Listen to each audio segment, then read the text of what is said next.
Hello, today we will guide you through how to set up Level 2 on Thinkorswim. In this walkthrough, we'll set up a clean, synchronized workspace so your Level 2 window works smoothly alongside your charts.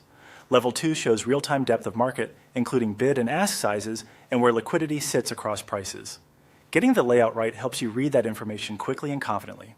Start by opening the Thinkorswim app. Once you're in the main workspace, head to the Charts area by clicking on Chart.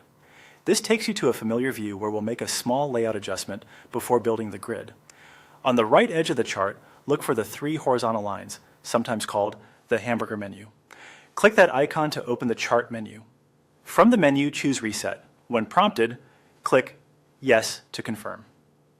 This returns the chart layout to its default state, which helps ensure the rest of the setup behaves consistently. It won't affect your account, but it can clear custom chart settings, so you're starting fresh. Next, move to Flexible Grid. This is where you can arrange multiple panels side by side. A perfect spot to place your chart, Level 2, and any supporting views together. In the grid layout, delete extra panels until you have 3 panes visible. Keep removing additional tiles until only 3 remain. This gives you a clean, focused setup without visual clutter.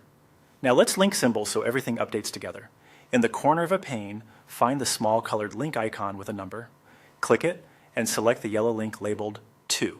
Apply the same yellow 2 link to each of the 3 panes so they all share the same symbol link. With this in place, typing or loading a symbol in one pane automatically updates the other panes, including your Level 2. This synchronization is key for fast decision making and easy comparison. If your screen looks slightly different, that's normal. Thinkorswim layouts can vary by version and theme. If you don't immediately see the link icon, hover near the top right area of each pane to reveal it.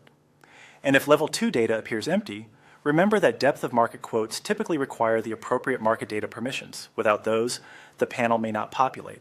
That's it. You've opened Thinkorswim, reset to a clean chart layout, entered Flexible Grid, trimmed the grid to 3 panes, and linked all panes with the yellow 2 symbol link. You're now ready to view Level 2 alongside your chart in a synchronized, efficient workspace.